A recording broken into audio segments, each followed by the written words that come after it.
Hello students, आइए पढ़ते हैं अपनी पाठ्य पुस्तक क्षितिज की कविता कन्यादान, जिसके कवि हैं ऋतुराज जी। कन्यादान हिंदू धर्म के अनुसार जब किसी लड़की और लड़के का विवाह किया जाता है तो उस समय कन्या पक्ष की ओर से एक रस्म की जाती है, कन्यादान, जिसमें कन्या के माता पिता अपनी कन्या का दान करते हैं। कन्या का दान करते हैं वर को, अर्थात दूल्हे को, लड़के को। यह एक रस्म होती है। और लेकिन साथ ही साथ कन्यादान के बारे में दो मत आते हैं।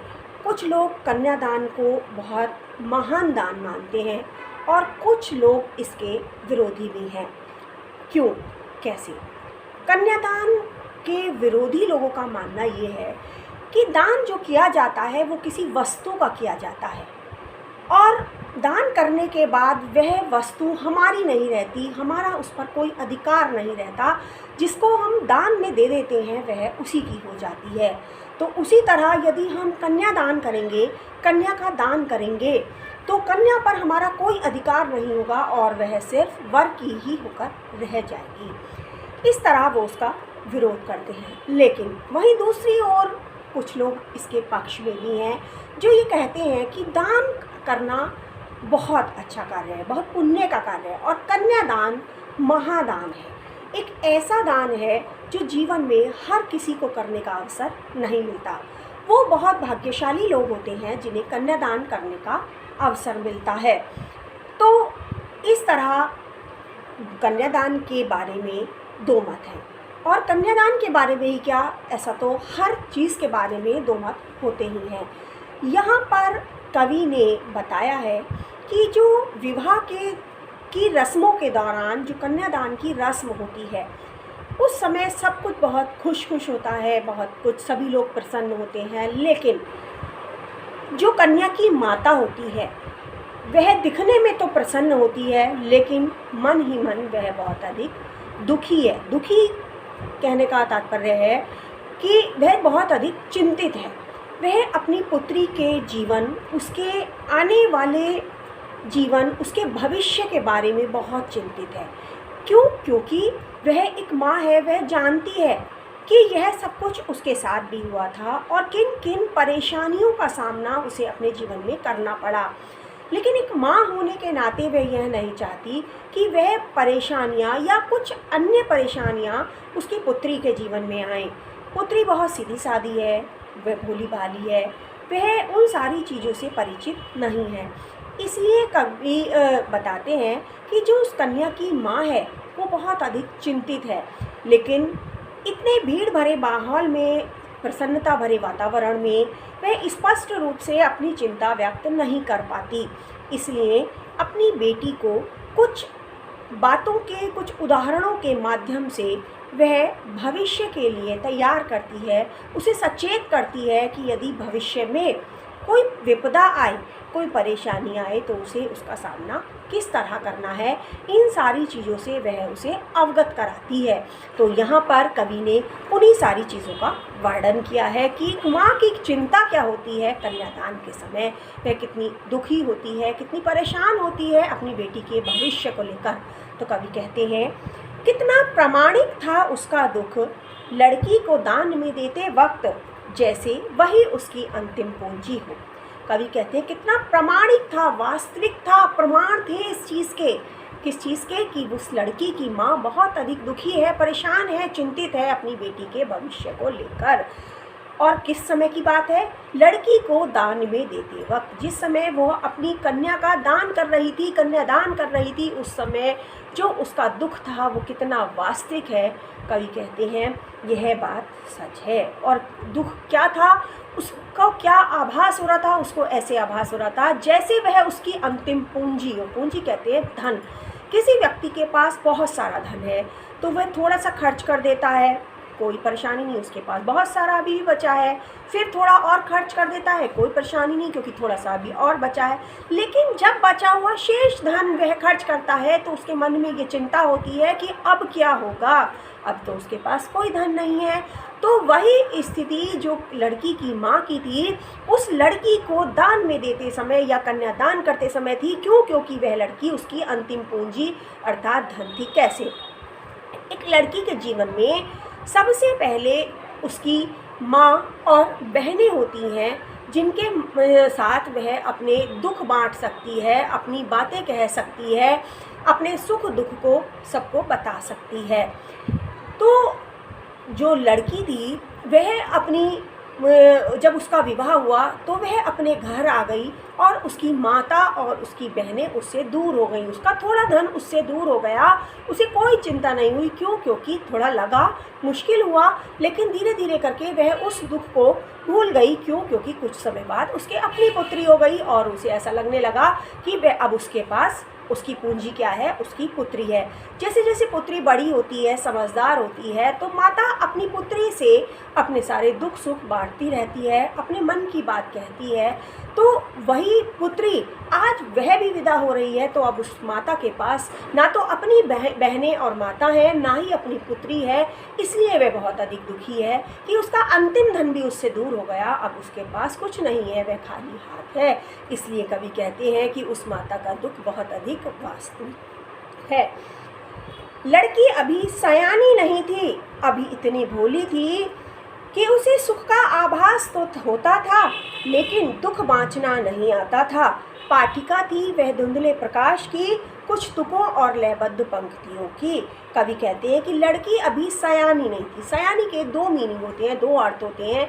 एक तो सयानी जो कि अधिकांशतः ग्रामीण परिवेश में ग्रामीण परिवेश अर्थात जो गांव का माहौल होता है, वहाँ सयानी से तात्पर्य होता है युवा, कि जब लड़की युवा हो जाती है तो कहते हैं लड़की सयानी हो गई है, ब्याह लायक हो गई है, सयानी हो गई है। दूसरा अर्थ होता है सयानी का चालाक। तो लड़की के लिए यहाँ पर सयानी शब्द का जो प्रयोग हुआ है वह चालाक के रूप में हुआ है। तो कवि कहते हैं कि उसकी माँ को ये चिंता थी कि लड़की अभी सयानी नहीं थी, कि उसकी लड़की चालाक नहीं थी, उसकी लड़की के अंदर इतनी चालाकी नहीं थी कि वह यह समझ पाए कि सामने खड़ा व्यक्ति या उससे बात करने वाला व्यक्ति क्या चालाकी भरी बातें उससे कर रहा है।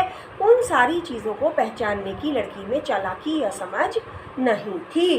वह इतनी भोली सरल थी, वह तो भोली भाली सीधे सरल स्वभाव की थी। उसे बातों में छिपा हुआ छल कपट झूठ फरेब समझ में नहीं आता था।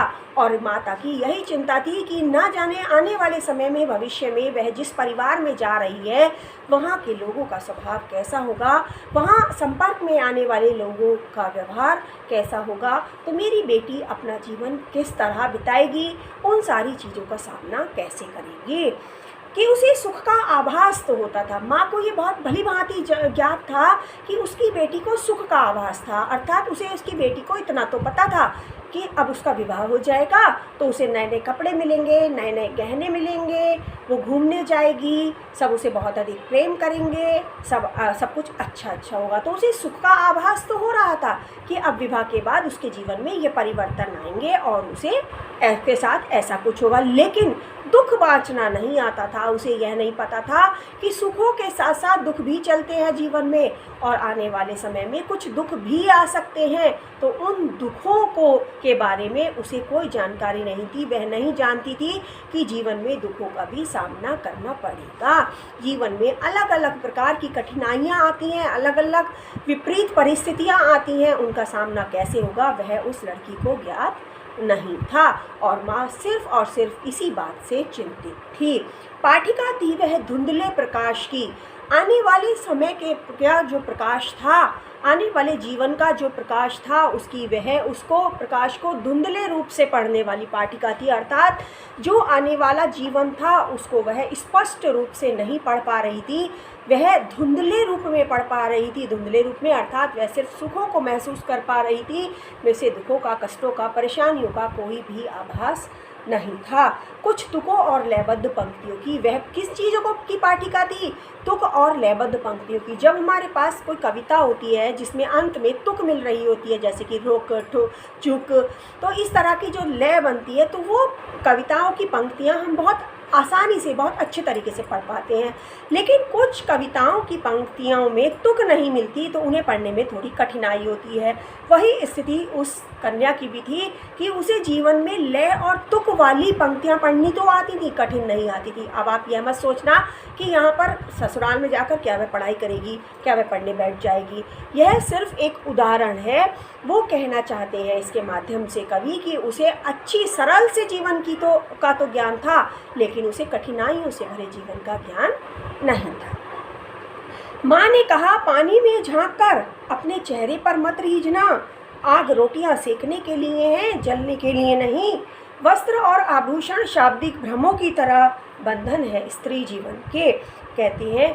अब माँ उसे एक उदाहरण देकर समझाती है, और या ये कहिए कि अप्रत्यक्ष रूप में, इनडायरेक्टली समझा रही है। कहती है कि पानी में झांक कर अपने चेहरे पर मत रीझना, अर्थात वो यह बता रही है कि विवाह के बाद जब तुम तैयार होगी, नए नए कपड़े पहनोगी, सुंदर सुंदर गहने पहनोगी, श्रृंगार करोगी, तो तुम बहुत अधिक सुंदर लगोगी। पानी में जब तुम अपना चेहरा देखोगी तो रीझना मत, प्रसन्न मत हो जाना कि तुम बहुत सुंदर लग रही हो। अर्थात ये तो थी बताया, लेकिन इसके माध्यम से वो ये कहना चाह रही है कि जब तुम ससुराल में जाओगी और वहाँ पर यदि कोई तुम्हारी सुंदरता की प्रशंसा करे, तुम्हारे वस्त्रों की, तुम्हारे गहनों की, तुम्हारी खूबसूरती की यदि कोई तारीफ़ करे, तो उसके मन के भावों को समझना, उसके सिर्फ शब्दों में मत बह जाना। सबसे पहले यह समझने का प्रयास करना कि वह वास्तव में तुम्हारी प्रशंसा कर रहा है या तुम्हारी प्रशंसा करके किसी भी प्रकार से वह अपना कार्य सिद्ध करना चाहता है। आग रोटियां सेकने के लिए है, जलने के लिए नहीं। एक और उदाहरण से माँ समझाती है कि जब तुम विवाह होकर ससुराल जाओगी, तब तुम्हारी ससुराल के रसोई घर के चूल्हे में जो जलने वाली आग है, उसको सिर्फ रोटियां सेकने के लिए प्रयोग करना, जलने के लिए नहीं। अर्थात वह उसे बताना चाहती है कि उस आग में सिर्फ रोटियां सेकना, लेकिन खुद को मत जलाना। अर्थात कितनी भी विपरीत परिस्थितियां आए, लेकिन तुम आत्मदाह करने की सोचना भी मत। आत्मदाह कहते हैं खुद ही अपने आप को जलाकर मार डालना। तो माँ उससे कहती है कितनी भी विपरीत परिस्थितियां आए, उनका सूझबूझ से सामना करना, समझदारी से उनका सामना करना, लेकिन कभी भी ऐसी परिस्थिति या ऐसी सोच अपने मन में आने मत देना। वस्त्र और आभूषण शाब्दिक भ्रमों की तरह बंधन है स्त्री जीवन के, और साथ ही वह उसे यह भी समझाती है, सचेत करती है कि जो नए नए वस्त्र हैं और आभूषण हैं वह स्त्रियों के लिए बंधन होते हैं। क्यों?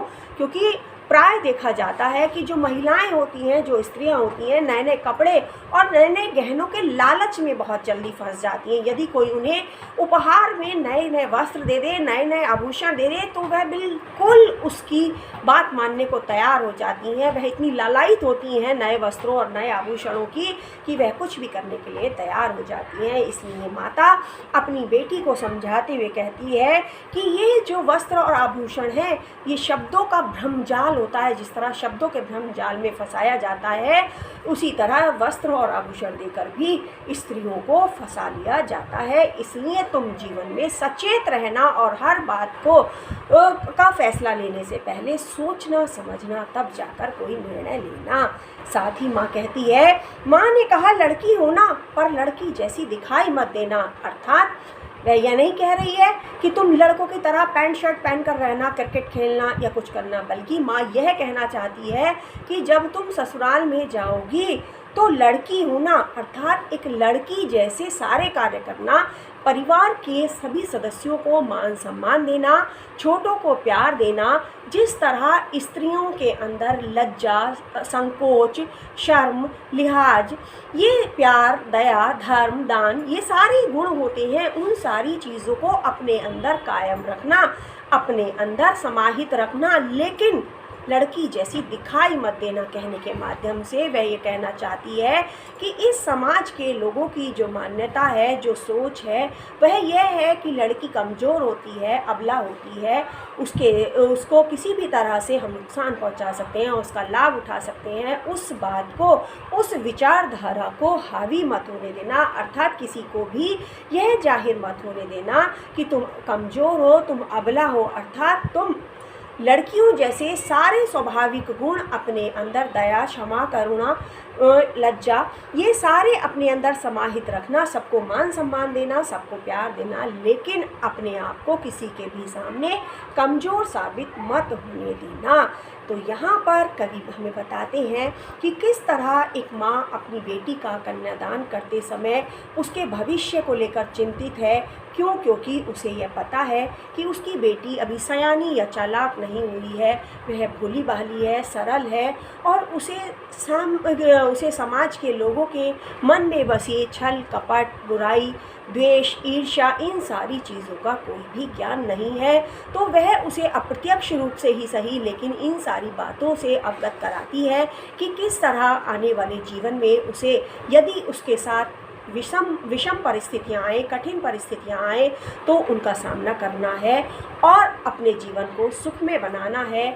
उसे किसी भी परिस्थिति से हार कर अपने आप को आत्मदाह तक नहीं पहुंचाना है, वस्त्रों और आभूषणों के जाल में नहीं फंसना है, किसी की झूठी प्रशंसा के शब्दों में नहीं फंसना है।